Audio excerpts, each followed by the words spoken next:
Hello and welcome to my channel where we talk about North Germanic paganism, lore and folklore from various parts of Europe as encountered in different sources, both old and new, and where I share from my own personal gnosis as well.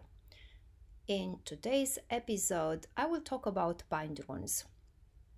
So runes are more than just scripts, and their uses have extended well beyond written communication. Two or more runic characters can be combined to create Bindrunes, which are symbols similar in many ways to the sigils used in various traditions of magic.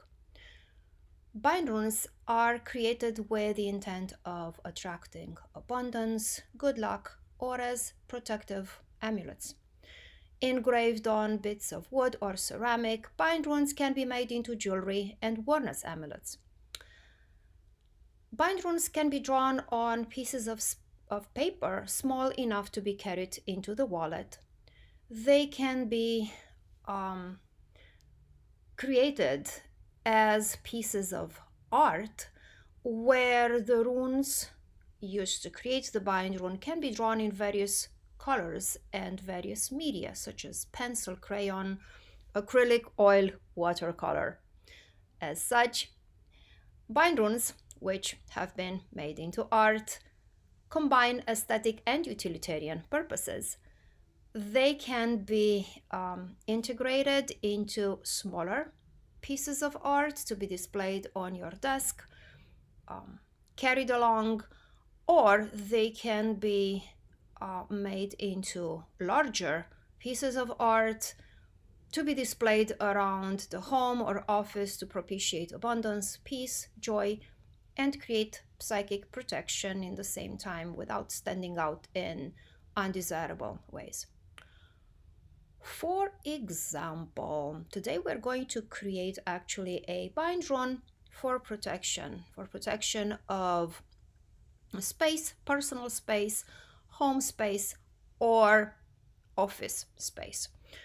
I selected for this purpose 3 runes and wrote them in different colors, like simple, colored pens. I wrote them on small pieces of paper. The final outcome will be a small enough Bindrune to be carried along in a pocket or wallet if I intended for personal protection, personal space, or it can be tucked somewhere in a drawer or beneath my computer on the desk at work. So the 3 selected runes are Othala, which stands for estate, home, but I extend the meaning of Othala to mean also personal space. Tiwas, which is also a rune of victory. Rune poems inform us about the use of Tiwas to call on for protection in battle. Also, Tiwas as a rune is connected to process of application of law and legal justice. And algaes or sedge grass that it is so harsh and so hard to move through because it cuts. Therefore, it can be thought of as a protective layer, this sedge grass. If I'm going to combine just 2 runes, let's just say that I'm putting together Othala and algaes, I will come up with something like this. You can distinguish the Othala and the algaes, and I might just leave it at this because I have this protection in my personal space, and that would be enough for me to carry it in a pocket, or if I want to do something fancier, have it engraved on a bit of wood that I can wear as a medallion, have it engraved on ceramic, pendant, or earrings. I might combine Othala and Tiwaz. Let's say that I feel more need for this kind of protection that Tiwaz would bestow, like victory, also application of justice. I might want to have this Bindrune inscribed invisibly on documents or legal paperwork. And by combining Othala and Tiwaz, I would end up with something like this, or I ended up with something like this, which again looks pretty. If I am to combine all three of them, I have Othala, I have Algiz, and I have Tiwaz. Then I will end up with something like this. You can see here all three runes intertwined, combining into this Bindrune.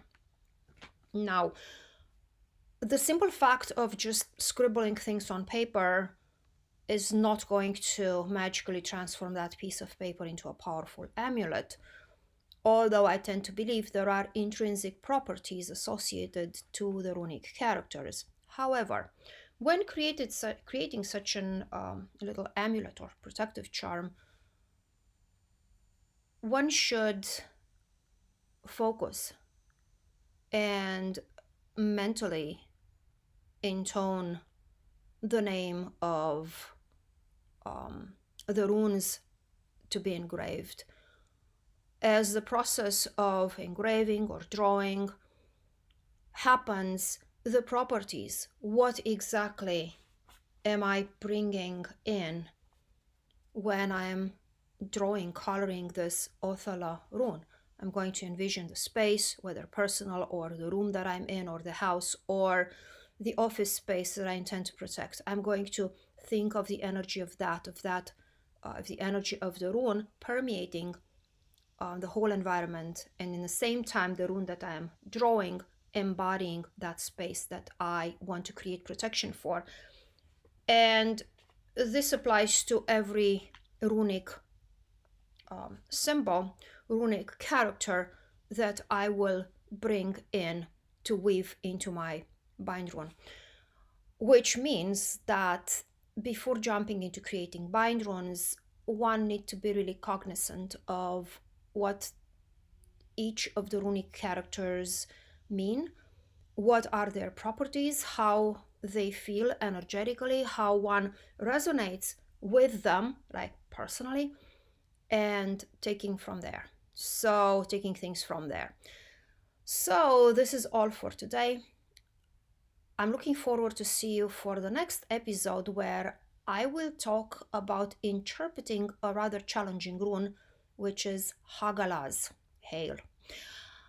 Thanks for listening, and if you enjoy this content, please like and subscribe, and I hope to see you for the next episode.